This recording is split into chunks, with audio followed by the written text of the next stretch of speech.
the Lorax.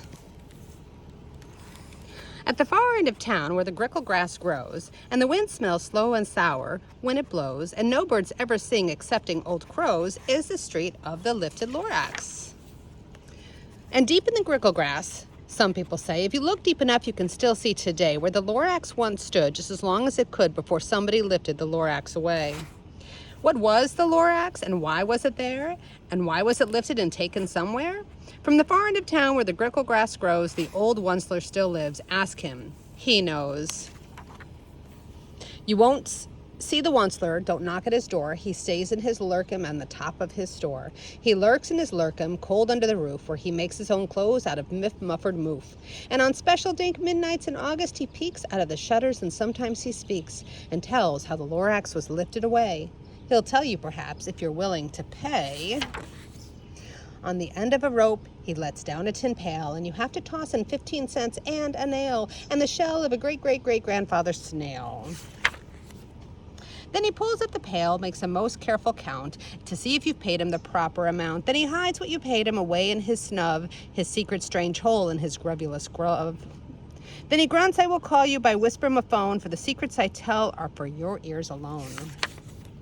Slup, down slups the whisper-ma-phone to your ear, and the old Onceler's whispers are not very clear, since they have to come down through the snurgly hose, and he sounds as if he had a smallish bees up his nose. Now I'll tell you, he says, with his teeth sounding gray, how the Lorax got lifted and taken away. It all started way back, such a long, long time back. Way back in the days when the grass was still green and the pond was still wet and the clouds were still clean.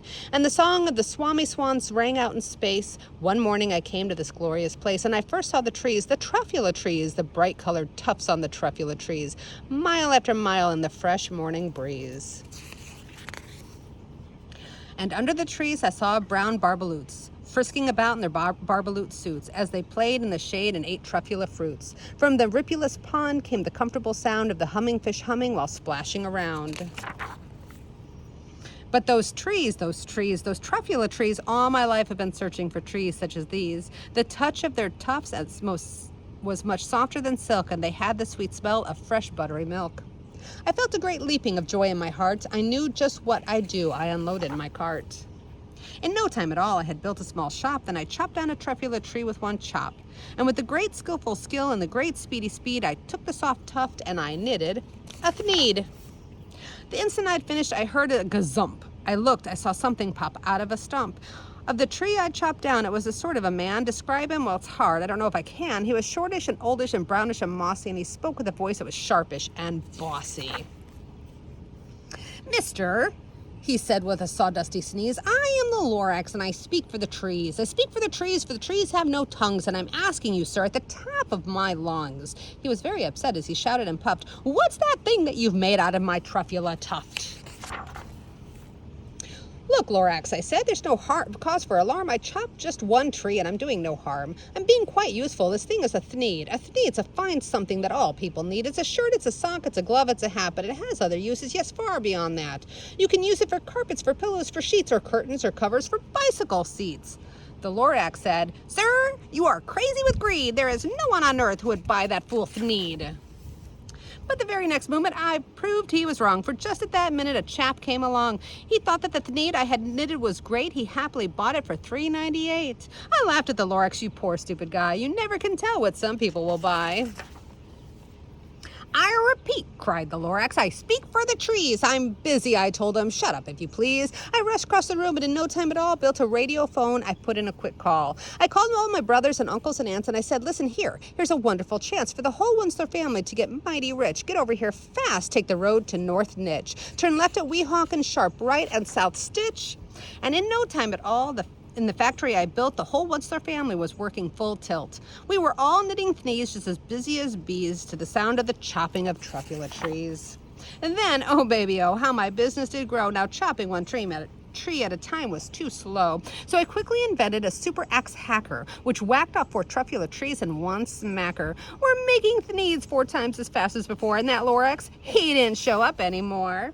But the next week he knocked on my new office door and he snapped, I'm the Lorax who speaks for the trees, which you seem to be chopping as fast as you please. But I'm also in charge of the brown barbaloots who play in the shade of their barbaloot suits and happily lived eating truffula fruits. Now, thanks to your hacking my trees to the ground, there's not enough truffula fruit to go around, and my poor barbaloots are getting their crummies because they have gas and no food in their tummies. They loved living here, but I can't let them stay. They'll have to find food, and I hope that they may. Good luck, boys, he cried, and he sent them away. I, the Onceler, felt sad, but I watched them all go. But, business is business, and business must grow, regardless of the crummies and tummies. I meant no harm. I most truly did not, but I had to grow bigger, so bigger I got. I biggered my factory, I biggered my roads, I biggered my wagons, I biggered the loads. Of the needs I shipped out, I was shipping them forth to the south, to the east, to the west, to the north. I went right on biggering, selling more things, and then biggered my money, which everyone needs. Then again he came back. I was fixing some pipes when that old nuisance Lorax came back with more gripes. I am the Lorax, he coughed and he whiffed, and he sneezed and he snuffled and he snargled and he sniffed.